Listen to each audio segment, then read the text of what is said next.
Glenda.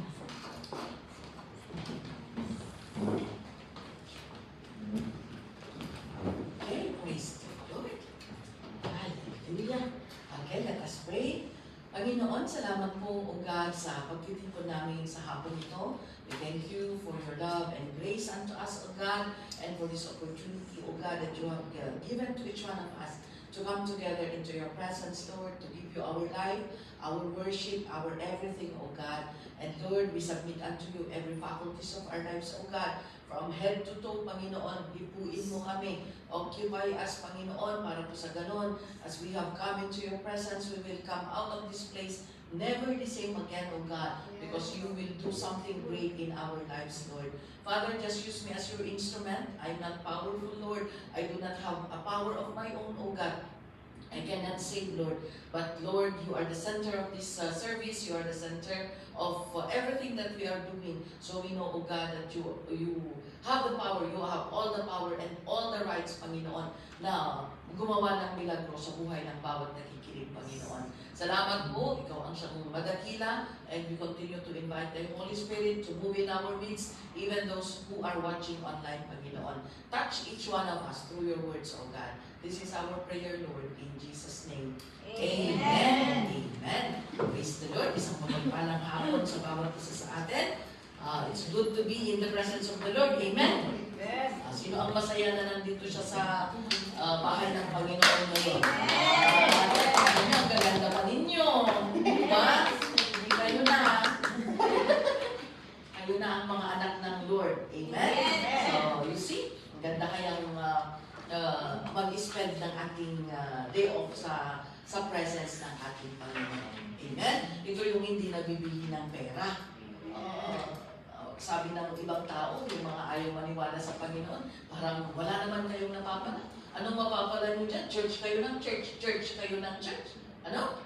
Pero hindi nila alam na yung mga bagay na hindi na bibili ng pera, yun yung napapala natin. The peace of mind, the strength. You see, kahit puyat kayo, kahit na, sige, ang late nyo lang natulog, tapos ang aga nyo pag gumising, pero nakakaya nyo naman isang araw, di ba?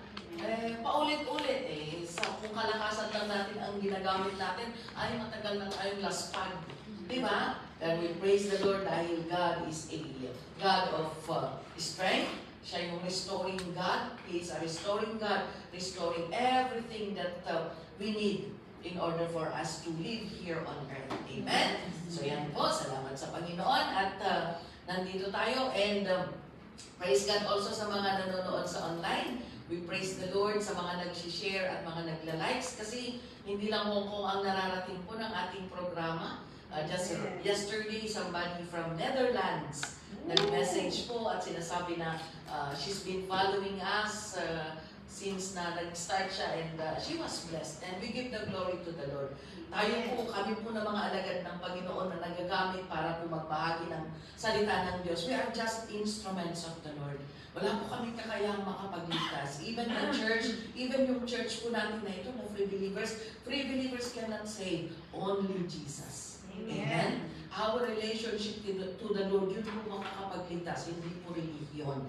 Kaya yan, continue to share and the likes, in order na hindi lang para masabi na, ay, ang dami niyong follower, o kaya ano, hindi po, ang purpose po natin kung bakit po tayo, at actually, camera shy kami, hindi nga lang halata masyado, no?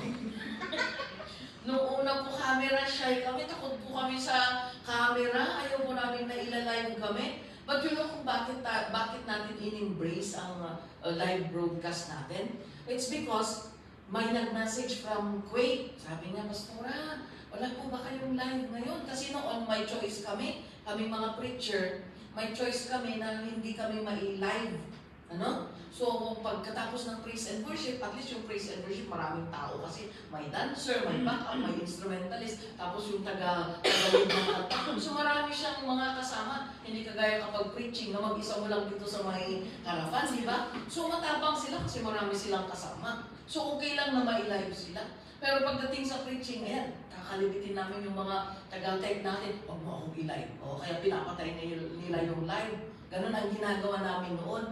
Pero may nag-message, sabi niya doon, from Kuwait, sabi niya, Pastor, wala po ba kayong live ngayon? Bakit po napatay po yung live ninyo? please po, pakiano po ang preaching at lahat po ng ginagawa ninyo dyan. Kasi dito po sa Kuwait, hindi po kami allowed na magbasa ng Bible. Hindi po open dito ang Bible study, hindi po open dito ang maglingkod sa ating Panginoon. Uhaw na po kami sa salita ng Diyos. And you know, kapag ang kontrata nila doon is 2 years, as in 2 years within inside the house, mapalad ka kung pwede kang lumabas para mag-remit lang o ano. Pero kadalasan, yun lang for 2 years na nandun sila sa loob ng bahay ng amo. Imagine ba naman yan? Wala ka man lang makitang iba. Diba? And so they begged us. Kaya from that time on, for the sake of the propagation of the word of the Lord, and for the sake of those na gutom at uhaw sa salita ng Panginoon, kaya yan po, kami yung mag-a-adjust, we need to overcome our fear. Amen? Kaya yan po ang naging simula. Kaya naging natin yan from that time on, everyday na po ang live natin. From Monday to Sunday, kasi everyday po na may nagdi-day off para wala pong reason yung mga taga-Monday, Tuesday, mga lumalabas ng mga weekdays na wala silang mairason sa Panginoon pagdating ni Lord na, Lord, hindi kami nakapag-church kasi wala namang open na church sa ganitong araw. And so yan po ang dahilan din kung bakit tayo merong weekdays. Kaya open po tayo from Monday hanggang Sunday. Every day po na may live broadcast tayo for the sake of those na lumalabas po ng weekdays. And we praise the Lord dahil hindi na lang dito sa ang nasasakupan natin, ang nare-reach out natin, but even other nations, may mga, yan, alam niyo, meron tayong isang kapatid from Qatar, naging avid na listener natin siya. Dito niya nalalaman na papakinggan niya yung salita ng Panginoon to the point na yan, nag-tithes na din siya. Sinend niya dito ang tithes niya. Sinisend niya dito ang mga offerings niya. And even yung mga exhortation, kung mayroong exhortation, for example, calamity fund, o kaya help para sa mga nasa Pilipinas, mga churches natin sa Philippines, ayan, nagsisend din siya. Kung ano yung nai-exhort, yung nagbibigay din siya. Ano? And we praise the Lord dahil even yung kapatid natin from Netherlands kahapon, sabi niya doon, I'm blessed na magbigay din, makatulong para sa propagation ng Ebanghelyo ng Panginoon. So you see, we do not need to force people. We are not forcing people. We are teaching. Ano? It's up to us kung i-apply ba natin, gagawin ba natin. But we do not force. Hindi namin kayo ingumud-mud para tuparin ninyo at sundin nyo ang sinasabi ng Bible. All we have, ang trabaho natin is to teach what is in the Word of the Lord. At yung Holy Spirit ng Panginoon, siya ang magko-convince sa bawat isa sa atin. And blessed are those who will obey, because they will experience the blessing and the miracle that God had promised to sa mga tao na mag-o-obey sa kanyang mga salita. Amen? So, salamat. Ayan, ating pag-i-skirt natin, no? Praise the Lord. Ang gaganda natin, di ba? Hallelujah. Alam niyo, ang pag-i-skirt, hindi po yan nakakaligtas. Okay? Linawin ko lang para may clear-cut understanding tayo. The clothes that we wear does not have any bearing in our salvation. Hindi po yan makakapagligtas. Amen? Pero kasi, bakit kailangan maging maayos? Bakit kailangan bang mag-skirt? Protocol ba yan? Wala naman sa Bible nakasulat na lahat ng believers dapat naka-skirt. Wala talaga. Amen? Pero alam nyo, di ba, kung kunwari si President Marcos pumunta sa barangay ninyo, ipapatawag kayo ni barangay captain, mga kababayan, taga-Purok ganito, dadalan daw si President Marcos dito sa ano. Bakit pupunta ka ba na gutay-gutay o kaya, di ba, you will, kahit hindi man lahat ay mayaman, ano, wala tayo yung talagang magaganda o kaya magagarbo mga damit, but you will find something that is decent, kasi haharap ka sa mataas ang ungkulin. And it's the same. When we come into the presence of the Lord, we are not meeting a person in authority over the land. We are meeting the King of Kings and the Lord of Kings. Amen. Amen. So nga, hindi po nakakapagligtas ang damit. Pero dahil with due respect and honor doon sa tao, doon sa Diyos na haharapin natin, yan, medyo ayos-ayos ng konti, di ba? Amen. Praise the Lord. Kung kami nga na nakakakita, ay naghahanap yung aming mga puso, how much more ang ating Panginoon. Amen? Yan. So, that's just a little introduction. So, ang pag-aaralan natin sa hapon ito is about kingdom living. Paano ba tayo? We are now in the kingdom of God. When we accepted Jesus as our Lord and Savior, nung tinanggap natin si Jesus na tagapagligtas natin at kinilala natin siya bilang siya yung namatay para tayo po ay mailigtas. You know, it's very important to acknowledge Jesus in our life.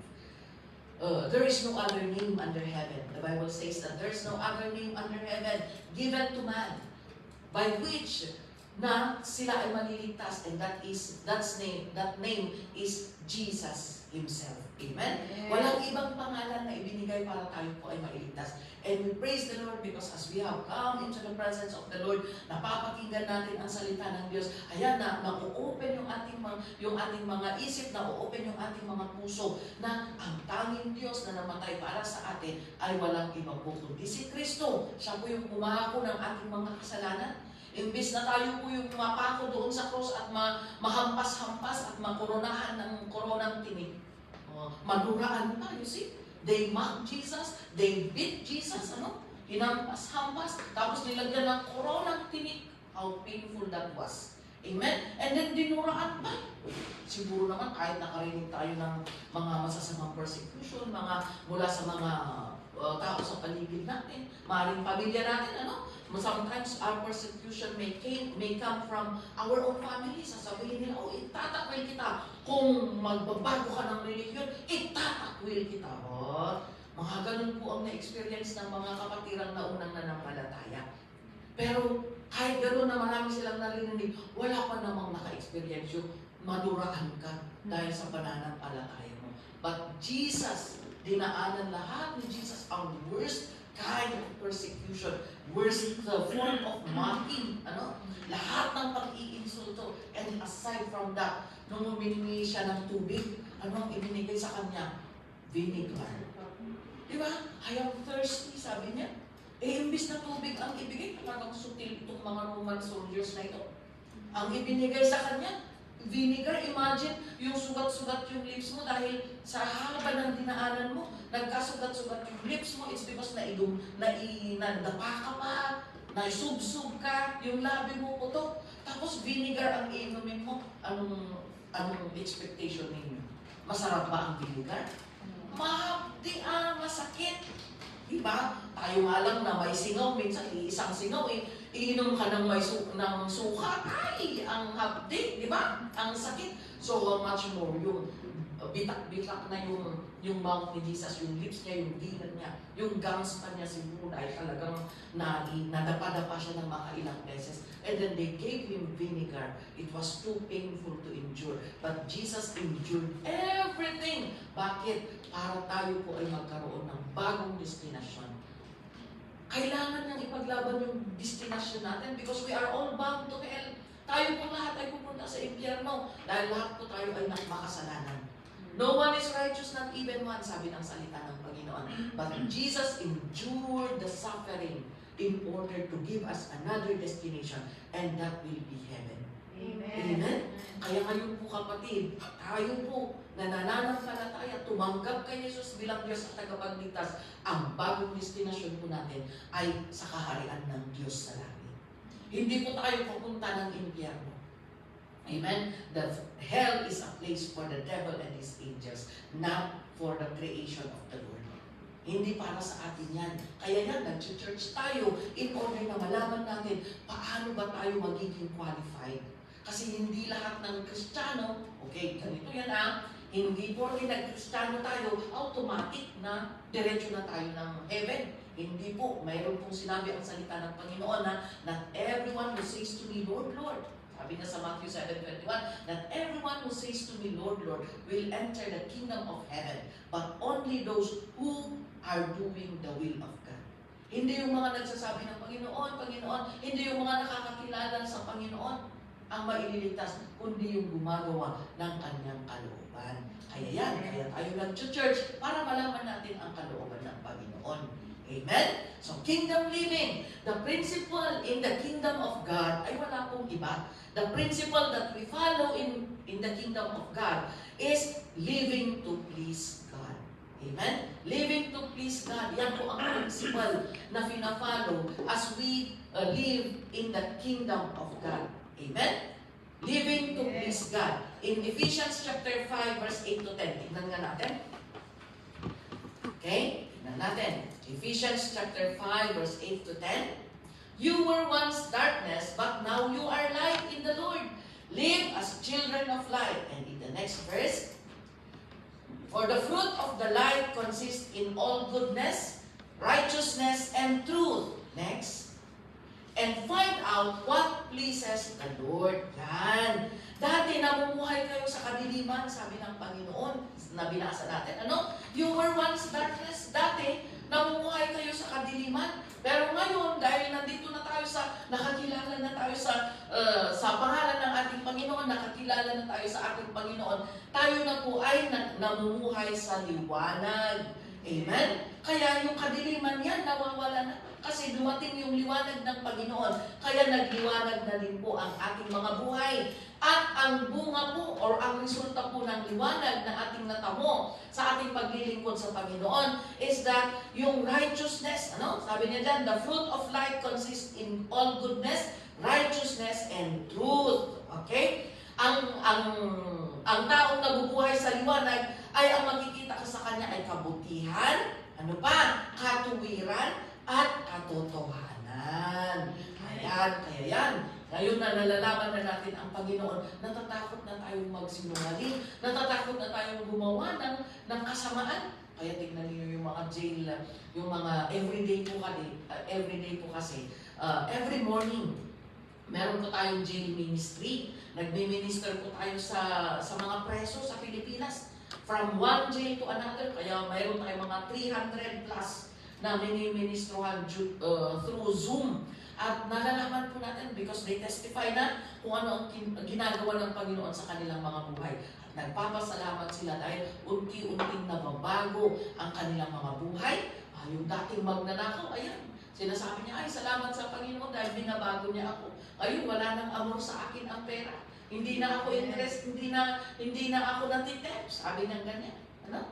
Kaya yung salita ng Panginoon ang nagbibigay sa atin ng liwanag. At ano ang sabi niya in the last verse na binasa natin? Alamin ninyo kung ano ang nakakalugod sa Panginoon. Amen. We need to know, find out what pleases the Lord. And how do we find out kung ano ang nakakalugod sa Panginoon? We cannot find it outside. Hindi mo malalaman kung ano ang nakakalugod sa Panginoon. Kung saan-saan, we can find out what pleases the Lord in the presence of God. Through His words. Amen? Kaya yan po. Sa pamamagitan ng salita ng Panginoon, nare-rebuke tayo, nakukorek tayo. Kaya minsan, siguro, may iba sa inyo, the first time you come, bakit parang ako yung tinutukoy ni Pastora? Bakit parang ako yung tinutukoy ng preacher? Yung mga kasalanan ko ang binabanggit niya. Di ba minsan ganun yung nararamdaman natin? Kasi ganun ako, kaya nakaano ako sa preacher talaga, nakakusilap ako ngayon. Sama ng loob ko sa preacher. Kasi feeling ko may nag-chismis ng buhay ko. May mga kapatid sa church, may mga tao sa church na nagsumbong sa pastor, kaya parang feeling ko ako yung pinatatamaan ng pastor o nag-preach. Ito pala ay pamamaraan ng Panginoon. Alam niyo, ang salita ng Diyos ay parang salamin yan. Diba? Kung mananalamin ka, di ba makikita mo kung magulo ang buhok mo, kung may muta ka ba, kung lampas-lampas ba yung lipstick mo. Diba? Kung nakita mo may mali sa mukha mo sa salamin, di ba aayusin mo? Kunwari may muta ka. Tapos kapag nakita mo sa salamin, sasabihin mo ba na, ay di ba, in fairness, bagay ko. Yun na lang ang accessory ko. Diba? Alangan naman na sabihin mo na, di ba, bagay ko naman yung muta ko, ayaw manatili na siya dyan. Di ba mahihiya ka kaya mag-aalis ka ng muta? O kaya kung magulo ang buhok mo, di ba aayusin mo kasi nakita mo sa salamin na magulo ang buhok mo. Kung tabingi yung damit mo, yung botones ng damit mo, makikita mo sa salamin, ay tabingi pala. Di ba aayusin mo? Yun ang gamit ng salamin. And you know, sabi ng salita ng Panginoon, ang salita ng Diyos, ang Biblia, ay parang salamin. Sasabihin niya kung sino ka, ipapakita niya kung ano ang mali mo. Kaya yan, parang feeling natin, bakit yung kasalanan ko binabanggit? Si Lord ang bumabanggit, hindi yung preacher. Binubulong lang niya sa preacher, o banggitin mo to. Kasi meron akong gustong baguhin sa anak kong ito dahil mahal ko siya. Yun ang sabi ng Panginoon, I rebuke or I correct those whom I love. Kaya kung nakokorek tayo, ay isang pruweba yan na tayo po ay mahal na mahal ng Panginoon. At alam mo, ginagamit ni Lord, maraming tao ang ginagamit ni Lord para i-correct tayo. Minsan yung mga pastor, mga kapatiran dito sa loob ng church, minsan si amo din. Kung mas marunong pa tayo kay amo, di ba? Mas marunong tayo kay amo, may sinasabi si amo, no ma'am, I like to do this. Oh, you do this, instruction ni ma'am. Oh, you cut it, ano tawag dito? Pahaba. Ay, hindi, mas maganda kung pabilog. Ginawa ko yung pabilog. Ciao lang ka The next time, sasabihin ni ma'am, pack your things. Kasi hindi tayo nakikinig ng instruction. Amen? Instruction po ay napaka-importante, kagaya din sa ating paglilingkod sa Panginoon. Sabi ng Panginoon, namakad ka dito, walk into the narrow way. Ay, hindi Lord, mas maganda dito sa wide way. Wala. The wide way leads to destruction. Kaya sabi ni Lord, enter through the narrow gate, sabi niya. Pero sabi mo, ang sikip-sikip naman, dito mo ako sa wide gate. Hindi mo alam yung wide gate, patungo sa kamatayan, kapahamakan. Kaya ka pinapadaan sa makipot na daan because it leads to life. Yan. Pero dahil ayaw mo makinig sa instruction, ayan, napariwara tuloy. Yan, napahamak ka tuloy. Amen? Ganyan po ka-importante ang instruction. And it's the same in the spiritual. Alam niyo po, nung nag-board exam kami, merong matalino. Kaya minsan, yung mga matatalino dito, medyo preno-preno din ng konti. Matalino siya. Nung nag-aaral ka, ay talagang ano siya, always na nasa bulletin board ang pangalan niya ba. So, matalino siya. Eh, sa katalinuhan niya, hindi na siya nagbasa ng instruction. Sabi ng board ng questionnaire, shade the circle of the right, basta circle. Yung bilog kasi, isi-shade mo siya kung yun ang right answer. Eh, ang ginawa niya, binilugan niya yung bilog. Kasi nga, magaling, ang bilis niya. Sa question kaagad siya nagpasa, alam niya kaagad, bilog. Galing niya. Eh, zero. Bakit ako zero? Nag-review ako, alam ko, tama ang mga sagot ko. Hindi ka nag-follow ng instruction. Sabi ng instruction, shade. Hindi bilugan. Wrong ang pag-follow ng instruction, wrong din ang sagot. Kaya yan, hindi siya nakapasa. Amen? Ganon din sa paglilingkod sa Panginoon. Amen? Yan, itinatama tayo ng ating Panginoon. Okay, let's go now. So sabi nga sa ating binasa kanina, alamin ninyo kung ano ang nakakalugod sa ating Panginoon. And what pleases the Lord? So ano ang nakakalugod sa Panginoon? Unang-una, in Proverbs chapter 12, verse 22, sabi niya, the Lord detests lying lips, but He delights in people who are trustworthy. Yan. Nalulugod ang Panginoon to the people who are trustworthy. Being trustworthy is one that pleases the Lord. Mapagkakatiwalaan. Amen? Mapagkakatiwalaan, honest. Yung palaging nagsasabi na totoo. Okay? The Lord detests, kinasusuklaman ng Panginoon. May Tagalog dyan. Basahin nga natin yung Tagalog ng versikulo. Nilagay ko eh. Tingnan natin. Kasi talagang full-blown ang pagkakasulat. Sabi niya, nasusuklam ang Panginoon sa mga nagsasabi ng kasinungalingan. Kikita ba natin yan? Sabi niya, nasusuklam. Imagine, hindi lang nagagalit. Alam niyo ang suklam? Superlative lang nagagalit. Yung galit is galit lang. Pero kapag suklam na ang nagamit, ay talagang yung to the max, to the highest level na galit na yan. Nasusuklam ang Panginoon sa mga nagsasabi ng kasinungalingan. Ngunit nalulugod siya sa nagsasabi ng katotohanan. Amen. Kaya, sabi namin kahapon, the father of lies is Satan. Kaya kung natitempt tayo na magsinungaling, always remember na ang ama ng kasinungalingan ay walang iba kundi ang demonyo. Kaya kung magsisinungaling tayo, parang Mga ama ko, demonyo. Ay, di ba nakakatakot magsinungaling? Di ba? Mas maganda nang maging honest. Amen? Alam ko, sometimes, alam niyo po, bago po ako nagpastor, nagtrabaho muna ako bilang domestic helper for 19 years. Kaya alam ko din po ang fear ng bawat isa. Na kapag nagkamali o nakabasag, ay, paano ba yan? Aamin ba ako kay Lord? O kaya sapalitan ko na ba? O kaya ano? Minsan mas magandang umamin. Kasi yung kinatatakot mo, baka gumastos ka pa ng 1,000 plus dahil pinatakot mo na mapagalitan ka, pinalitan mo yung nabasag mo, mahal pala. Diba? Di naggastos ka pa, pero kung umamin ka lang pala, sasabihin ni Amo is, okay.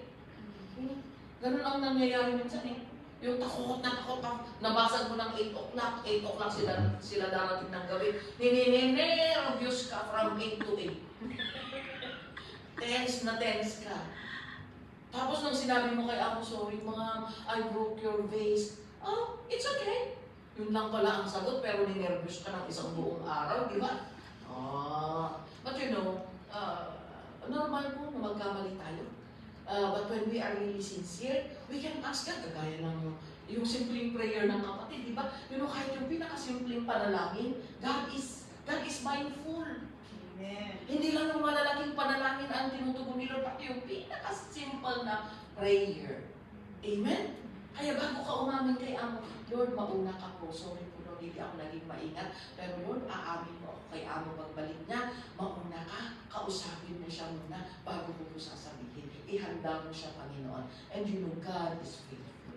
Baka yung kinatatakutan mo na pabayarin ka, o kaya pagalitan ka, o kaya i-terminate ka, ay mauuna si Lord dahil nanalangin ka, ay iaayos ni Lord. Ang sasagot lang sa'yo ng Amo is, okay. Akala mo ita-terminate ka, pero okay, yun lang pala ang sagot niya, di ba? Kapag nauna ang Panginoon, lahat po ay maayos. Amen? And God is mindful even in little things. Kaya naalala ko nung nag-testify si sister sa akin, simple lang ng panalangin ko, pero tinugon ni Lord. Nung nandun din kami sa Laos, nung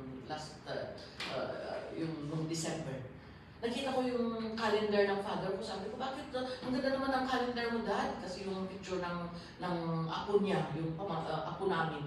Apo niya sa tuhod, apo ko. Yung face niya na naka-win ng gold medal sa sports done in Singapore. Sabi ko, ang ganda naman ang calendar mo, Daddy. Bakit naka-personalize yan at nandyan ang mukha ng ni Cassie? Sabi ko, ganyan. Tapos sabi ko sa pamangkin ko, paggawan mo nga din ako ng calendar, gusto ko din yung calendar, tapos yung mukha ko din nakalagay. Yun yung binabala ko, so gusto kong mag-order. But before we left the Laos, may token yung isang kapatid natin, sabi ko, Pastor, simple token ako. Pagbukas ko calendar ng mukha ko, kaya sabi, Lord, balak ko pa lang, pero tinugon mo na. Nasa planning period pa lang. Yung iniisip ko, yung gusto kong mangyari, nasa planning period pa lang. Pero you have already fulfilled it.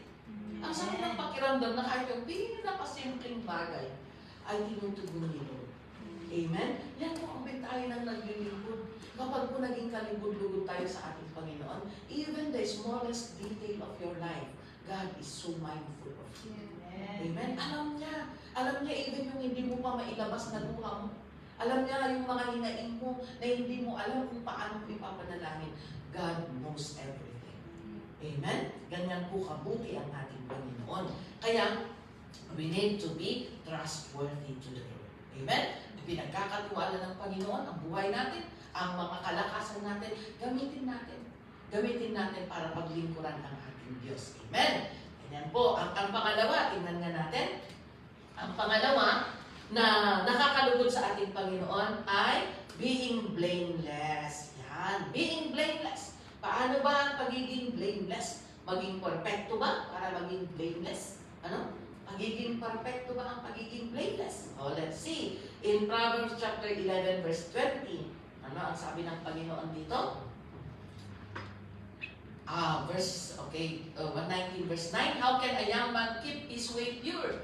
By living according to your word. Yan. Pagiging blameless is doing things with purity. Pagiging pure sa harapan ng ating Panginoon, pagiging dalisay, pagiging puro yung motive natin, yung ginagawa natin is walang murmuring, puro nasisiyahan ka sa ginagawa mo. Hindi ka nagmo-murmur, hindi ka nagko-complain. Yan po yung bang ginagawa mo lahat para sa pagpupuri sa ating Panginoon. Yan po ang pagiging blameless. At sabi nga niya sa katanungan na binasa natin kanina, how can a young man? Hindi lang po para sa young. Ibig sabihin po ng young dito is every one of us who has breath. Young. Hindi lang yung, kayo lang pala kabataan ang tinutukoy nitong bersikulo na ito. Hindi po. How can a young man? Ibig sabihin, tayo na may buhay at may hininga pa.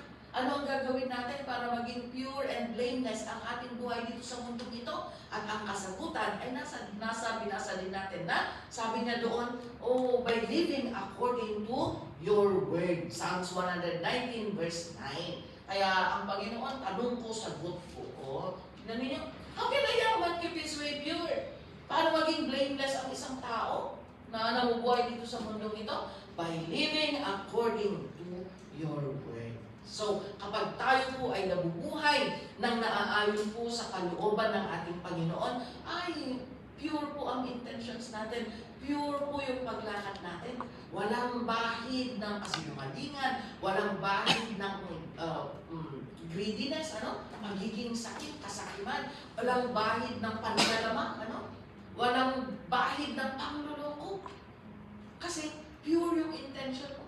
And if you are living in accordance to the Word of God, alam po natin na hindi po nakakalugod sa Panginoon ang mga bagay na hindi po in accordance to His ways. Amen? And let's see in Proverbs 11:20. Proverbs 11:20, sabi niya, the Lord detests man of perverse heart, but He delights in those whose ways are blameless. Yan. Nalulugod ang Panginoon sa mga tao na pure yung intention nila na maglingkod. Kasi may mga tao na, pupunta ka ako sa church para mag-spy ako ng lolokohin ko. Mag-spy ako ng mga malalambot ang puso na pwedeng lukuhin. May mga ganon. Amen? May mga ganon. Pero salamat sa Panginoon, wala sila dito. Amen? Amen. Hallelujah! Lahat po tayo ay pure ang intention natin na pumunta po sa tahanan ng ating Diyos. And how do we make our life pure and blameless? Sabi niya sa 2 Timothy chapter 2 verse 22, flee the evil desires of youth and pursue righteousness, faith, love, and peace, along with those who call on the Lord out of a pure heart. Yan. Iwasan ninyo ang mga masasamang hilig ng kabataan. Yan. Youth means hindi lang yung kabataan na teenager o kaya yung mga mas bata sa atin. Hindi po. Yung lust of the flesh, yung hilig ng katawan na ito na ginagawa, yung katamaran ng katawan na ito. Imbis na mag-church, ayan, nagpunta na lang. O kaya imbis na mag-pray, nanood na lang ng telenovela hanggang magdamag. Yun ang isang bagay na kailangan nating iwasan, iwaksi, Sometimes it's not bad naman na panood din tayo minsan ng mga something that is worth our time. Pwedeng news, para alam naman natin ang nangyayari, sumasabog na pala lahat ng mga katabi nating mga nasyon, hindi pa natin alam, di ba? Kailangan din nating ma-inform. Amen? Kailangan din nating manood. Pero, hindi naman yung total na maglilid sa atin into addiction. Amen? Kaya kapag yun na ang how do we know if it's already an addiction? If it occupies most of your time. Majority of your time, yun na lang ang ginagawa mo. At parang hindi ka pwedeng mamuhay nang wala yung mga ginagawa mo ganyan. That is an addiction and we need deliverance. Amen. Amen? Ako nga na kumakain lang ng bigas na hindi naluto nag-undergo ng deliverance. Akala ko normal lang na basta dadaan ako sa nakakailang cups na pala ako. Hindi pwedeng dumaan ng isang araw na hindi ako nakapag-nut ng bigas na hindi naluto. Akala ko normal. Addiction na pala. Paano ko nalaman na addiction? Alam niyo ang isang tao na nagsisigarilyo, tapos mag-i-stop sila. Di ba sinasabi nila naglalaway sila? Something like parang parang yung kakatay ko na ng Ilocano. Parang hindi matungtunan mo siya katay na. And it happened to me when Bishop Rachel prayed for me. She rebuked that spirit na nagtiba. And so dahil sa takot ko, talagang iniwasan ko. Every time na, ay, hindi na ako. Every time, gagawin na naman ako sa bigasan, ay, maaalala ko na naman na pinag-pray na ako. Bibitawan ko na naman yung bigas. Pero umabot to the point na parang naglalaway din ako. Na, Jimmy, katayak na, but I need to overcome. Kasi it is an addiction pala. It is a bandage pala. Kakatakot na may bandage ka. Na naglilingkod ka, pero hindi mo pala alam na mayroong finger o ang demonyo sa buhay mo. So, I need to overcome that. Oh, praise the Lord kayo, wala na. Hindi na. Wala nang appeal ang bigas. Pero nung first, nakakalimutan ko. Kaya every time na naghugas ako ng bigas, minsan gagano na, ay, oo pala, lalabas ko na naman. Ilalabas ko na naman. O kaya kapag, di ba, kapag naluluto yung rice, mayroong amoy, yung aroma niya, ay, naglalaway talaga ako. Pero, I praise the Lord dahil na-overcome ko.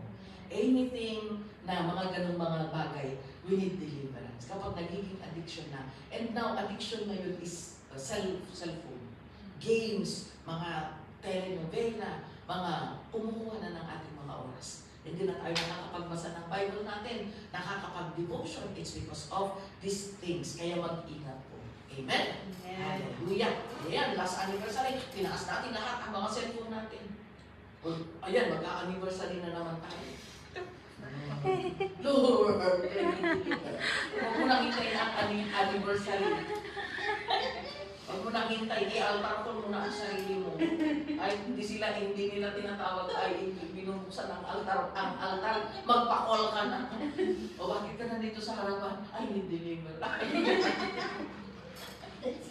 We need to mag-effort tayo para sa ating spiritual na buhay, mga kaibigan.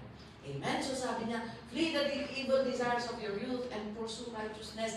Tigilan na, iwasan na yung mga hilig ng ating katawan. Yung hilig ng mundo ito. Laging kumakaway-kaway ang demonyo. The moment you start and the moment you decide to come into the presence of the Lord and to serve God, ay, kumakaway ang demonyo. Hindi siya papayag. Hindi siya papayag na ganun-ganun lang, naiiwan mo siya. So ang gagawin niya, i-distract ka niya. Sige, ay nag-preach tayo dito, nagpapapot ang message niya. I-off nyo kasi para wala kayong nakikita. Amen? O kaya when you are on your way to church, nandiyan ang mga 50, ay anong tawag? $5. So, alam mo, $5. Pagpunta mo doon, yung underwear pala ang $5, hindi naman yung mga nakasabit na mga t-shirt. It's a bait! Alam po kasi minsan naaano din ako, natitempt din ako eh. Imbis na diretso ka na, ay, bumaba ako naman, sayang din, baka may makita akong mga damit na $10, $5. Eh, pagdating mo doon, yung mga nakasabit na akala mo yun, ang $10 o kaya $5, mga 50 and above. Yung $5 pa na, mga underwear. Din pala, pero nag-click ka na eh, nag-disturbo ka na, nag-distract ka na eh. Amen? So mag-ingat. Okay? So sabi niya, at when you, and what are we going to do? Pursue righteousness. Pagsikapan mong mamuhay ng matuwid, tapat, mapagmahal, at may mabuting pakikitungo sa kapwa, kasama ng mga tumatawag sa Panginoon ng may malinis na puso. Yan. God wants us to live in righteousness, to live in faith, love, and peace. Kaya anything that disturbs us, if yung mga bagay na ating kinasasangkutan is leading us to hindi mapayapang pamumuhay, ay iwanan mo na. Amen? Let God be God. Eh kung yung lupa mo, yung kapiranggot na mana mo, nalupain, eh magdudulot na ng pagkamatay, pagkaubos din yung magkakapatid. I-give up mo na. God will give something better for you. Anything na nag-lead ng kabuluhan, ibigay na lang natin kayo. Pero sa akin, diba? Sa karapatan ko, sa pagiging Kristiyano ko, kung ang slogan ko ng mundo is, kung karapatan mo, ipaglaban mo. Sa ating pong Kristiyano, hindi lahat ng karapatan ay ipinaglalaban. There are rights that we need to let go in order for peace to rule in our relationship, sa lahat po ng, sa buhay natin. Amen? But rest assured na as we give up the things and we pursue peace, God will give you the desires of your heart. Amen? Okay, hallelujah. So ano pa? The third thing that is nakakalugod sa ating Panginoon is doing good and sharing with others. Yan. Ang paggawa po ng kabutihan and sharing, hindi pagiging madamot. Ano? That is pleasing to the Lord. Ang paggawa ng kabutihan and sharing with others are things that are pleasing to God. In Hebrews chapter 13, verse 16, and do not forget to do good and to share with others, for with such sacrifices, God is pleased. Yan. Do not forget to do good and share. Dahil ito po ay nakakalugod sa ating Panginoon. Bakit kailangan natin magiging kalugod-lugod sa Diyos? Because without, if we are not pleasing to the Lord, there is no favor, there is no salvation, there is no blessing. Kaya maging pleasing tayo sa Panginoon in order that we ibigay sa atin ng Panginoon at tugunin ng Panginoon ang ating mga pangangailangan.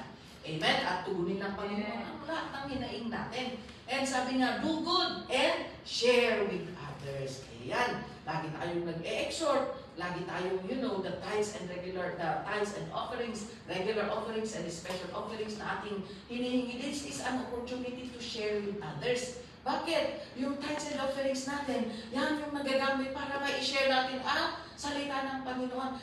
The best bread that we can share is the bread of life. Amen. Amen?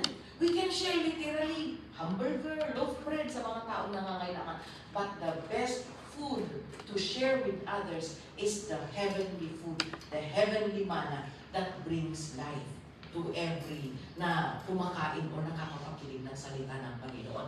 Kaya dyan po, as we give our tithes and offerings, ayan, we are sharing to other people, not only the Word of God, but also their needs. Kaya yan, meron tayong church program na sinusuportahan natin. Yung mga counterpart natin sa Pilipinas who are unable. Alam niyo, ang churches po natin is nasa pinaka-dulo-dulo ng mga probinsya. Yung mga hindi nila kayang magpatay ng kanilang mga church, pero yung mga tao doon are willing and eager and hungry of the Word of God. Yung mga nandun sa pinakaliblib na mga lugar. And syempre, saan sila mag-church? Sa ilalim ng puno ng mangga, sa SM ba? Alala ko na naman yung SM na yan. Kasi nag-convention ang mga kapatiran natin sa Zambales. Dahil first timer akong sumama sa team. Sabi ko, saan po ang venue, Pastor? Kasi ang venue depende sa kaban ng congregation. Kung marami silang pera, mas maayos ang venue nila. Sabi nila, ay sa SM, Pastor. Ay wow, ang yaman ng mga area 4. SM ang afford nila. Ang mahal kaya ng upa ng SM. Pero nung pupunta kami ng SM, bakit naman mga bukid naman ang nakikita ko? Bakit may SM ba sa lima ng bukid? Sabi ko, pero ayaw kong magtanong kasi nahihiya ako kasi first time pa lang ako. So talagang, pero very curious ako. Dito sa katatalunan mo. Mga bukid naman, mga kalabaw naman ang nakikita ko. Nung pagdating namin sa venue, hindi na ako nakatiis, tinanong ko na talaga. Sabi ko, Pastor, nasaan po ang SM? Yan, Pastor, silong ng mangga. SM. SM. Silong ng mangga. Imagine, nag-convention sila, anniversary. Kapag convention, lahat ng mga churches sa area na yun, mag-joint fellowship. Imagine mo na lagyan lang ng parang umbrella. Anong tawag doon? Parachute. Nilagyan ng parachute yung silong ng mangga para yun lang ang parang ng araw at saka ulan just in case. Pero imagine, nandun sila sa silong ng mangga. People who are hungry of the Word of God. Alam nga naman na ilagay natin sila sa silong ng mangga o kaya sa silong ng kawayan. Paano kung ulan? Diba? That's why we take part. We take part para at least na lang malagyan lang ng bubong at kwadradong mga poste para malagyan ng bubong doon sila sa silong. Para doon sila mag-church, doon sila mag-Bible study. Yan, dyan po pumupunta ang mga kinukuha natin dito. that is sharing the good food that comes from the word of the Lord. Amen? Yan po mga kaibigan, hindi po yan binubulsa ni pastor. Huwag po natin isipin na, ay, magbibigay ako, tapos ilang kami magbibigay kami, at silang pastor, ay, hindi po ganun. Amen? Hindi po ganun mga kapatid. Iniipon po yan, and then i-designate po saan po pupuntang ano po mga susuportahan gawain ng Panginoon. Amen? Meron lang po silang ibibigay sa amin ng confident para naman makapag-offering naman kami. Di ba? Alam naman kayo lang ang mag-offering kami, nandun lang nakasiting pretty. Ano? Hindi naman. Okay? So, ganyan po ang ginagawa natin. That's why, do not be, huwag kayong, kasi hindi naman namin kayo binibigit. Wala namang MC na bumaba dito sa pulpit para buksan ang mga pitaka ninyo para kunin ang tithes and offerings ninyo. Ang trabaho lang po namin is, ibahagi po ang totoong salita ng Panginoon at bahala po ang Espiritu ng Panginoon na siyang magbigay ng kaliwanagan sa puso ng bawat isa. Amen? So, ganyan po. So, sabi niya sa Galatians 6:9, let's see Galatians 6:9. Let us not become weary. Sabi niya, let us not become weary in doing good. Huwag tayong tamarin, huwag tayong magsawa ng gumawa ng mabuti. Bakit? Because at the proper time, we will reap a harvest if we do not give up. Tatlong bagay na mahalaga ang makikita natin dito. Huwag tayong magsawa na gumawa ng mabuti. Bakit? Dahil at the proper time, merong harvest. Okay? Sa bawat kabutihan na ginagawa natin, merong harvest. Pinangako ng Panginoon yan. There is a harvest for doing good. Pero, may kondisyon. If we do not give up. Amen? Kahit for 10 years na gumawa ka ng mabuti. Nung 11 years, ayoko na yun. Sawa na ako. You miss. Tapos, nagsawa ka, tumigil ka. Di ba, sabi mo naman, we will reap a harvest. Nakalimutan mo yung kondisyon. Sabi niya, if we do not give up. The harvest is ours if we do not give up. So, ano mangyayari kung mag-give up tayo? Walang harvest. Di ba? Ang simple lang intindihin ng salita ng Panginoon. Kung mag-give up tayo kahit ang daming taon, kahit 20 years kang naglingkod, gumawa ka ng kabutihan, pero nag-give up ka in the end, there's no harvest. Because you did not meet the condition. If we do not give up. Amen? Okay. Let's see naman yung gabay naman ni Paul kay Timothy. Bilin ni Paul kay Timothy in 1 Timothy chapter 6, verse 17 to 19. Sabi niya, Timothy ay isang alagad ng Diyos na disciple ni Apostle Paul. Sabi niya, command those who are rich in this present world not to be arrogant and put their hope in wealth. Sabihin mo sa mga mayayaman dito sa mundong ito, sa panahon ngayon na huwag silang maging mayabang at huwag nilang ilagay sa ang kanilang kaligtasan or ang kanilang pag-asa sa kayamanan nila, which is so uncertain. Oo, tama. Our wealth in this world is so uncertain. Kaya tignan ninyo, alam nyo ang mga calamity na dumadaan sa Pilipinas o sa lahat ng dako ng mundo. Pangungusap ng Panginoon yan. God is talking through the calamities. Pinapakita ng Panginoon na yung kayamanan dito sa mundo, anytime pwedeng mawala, anytime pwedeng bumagsak, anytime pwedeng masira. Kaya huwag magtiwala sa kayamanan. Huwag natin sabihin, di ba, Pastora, kahit once a month lang ako mag-church kasi mayaman ako Ang laki ng long service ko. Tapos meron pa ako ng half million na insurance. Tapos ko na ang SSS ko, Pastora, kaya okay lang kahit na hindi na ako mag-church. Ano ang sabi ng Panginoon? Command those who are rich in this present world. Kayo na, sabi niya, huwag maging arrogant, huwag maging mayabang, at huwag magtiwala sa inyong kayamanan. Tingnan ninyo yung isang bahay, di ba, concrete, nung nagkalundol ba sa Cebu yun? Yung worth 13 million? 13 million? Bahay ng isang OFW, biglang bumagsak. Imagine, 13 million, pinag-ipunan for 10 years in Israel. Tapos biglang bumagsak na lang nung naglindol. Of course, we sympathize with our OFW. Alam natin na ang hirap ng OFW, di ba? Minsan nagtitipid tayo para may maipadala, para makapagpagawa ng bahay. Kaya itlog sa umaga, itlog sa tanghali, itlog sa gabi, itlog na lang ng itlog para makapagpadala ng malaki. Tapos biglang babagsak lang ng ganun, di ba? Mahirap. Pero God is talking.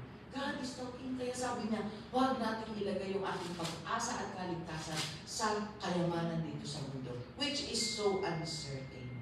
But, ano ang gusto niya? But to put their hope in God, who richly provides us with everything for our enjoyment. Amen? Kaya huwag kalimutan ang Panginoon. Huwag mag-focus sa kayamanan dito sa mundo. Ay, nakapagpagawa yung kapitbahay ko ng bahay niya, dapat makapagpagawa din ako. To the point na, dapat pagpasan ko yung laki ng bahay niya. To the point na nakalimutan mo si Lord. Aanin mo ang malaking bahay kung wala si Lord. Amen? Hindi ka naman dadalhin sa langit ng bahay mo. Di ba? Ang Panginoon ang magdadala sa atin sa kanyang kaharian. Kaya huwag po natin kalimutan. Kaya sabi niya ni Paul kay Timothy, bilinin mo ang mga mayayaman.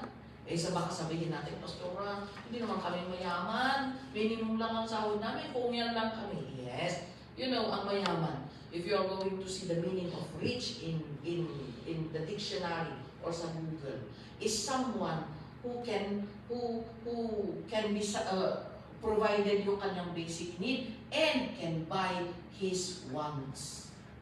Pinakakabili tayo ng wants, di ba? Kung lumabas yung iPhone 17, mag-ipon ko lang yung iPhone 17 na yan. Medyo nabitak lang yung bagong Oppo na naman, bagong Redmi na naman. Lalo nga na ngayon, uso ang Taobao, Pinduro, ayan, parcel. Yan, nakakabili tayo ng wants natin. So we are rich. We are rich. Nakakapagpadala kayo sa Pilipinas. You are rich. Diba? Kaya sabi niya, huwag tayong maging mayabang at huwag nating ilagay sa kayamanan natin ang ating tagumpay at ang ating kaligtasan. Dahil hindi mo nakakapagligtas ang kayamanan dito sa mundo, ang Panginoon lamang po. Amen? Ano pa? Okay, let's jump on to the fourth one. Ano pa ang nakakalugod-lugod sa ating Panginoon? Putting our hope and depending on Him. Yes, when we put our hope in the Lord, at magdedepende tayo sa Panginoon for our survival, yan po ang nakakalugod sa Diyos. God wants us to depend on Him, on everything that we do. Lord, nahihirapan ako, Panginoon. Lord, nalilito ako, Panginoon. Lord, parang ganito ang nararamdaman ko. Parang walang direction ang buhay ko. Lord, dito lalo na sa bahay natin, sa loob ng pamilya ko. Mama! Diba? Naiinis yung mama natin. Naiinis yung mama natin, lalo pati din dito sa church. Leader! Pastor! Pastora! Anya! Wala na akong matapos na pastora. Pero sa ating Panginoon, it's pleasing to the Lord na, God, how will I do this? Lord, kailangan ko ng tulong mo. Lord, kailangan ko ng wisdom. Lord, kailangan ko ng direction mo. Lord, kailangan ko. Ay, nakakaluon sa Panginoon yan. Yung total dependence natin sa Kanya. Amen? Ano ang sabi niya sa 147 ng Psalms? 147 verse 11, the Lord delights in those who fear Him, who put their hope in His unfailing love. Amen? Yan ang isang nakakalugod sa ating Panginoon. When we depend on Him and we put our hope in Him, ibig sabihin, wala tayong ibang lalapitan kundi ang Panginoon lamang. Yung iisipin lang natin, yung kikilalanin lang natin na source of our strength and survival is from the Lord alone.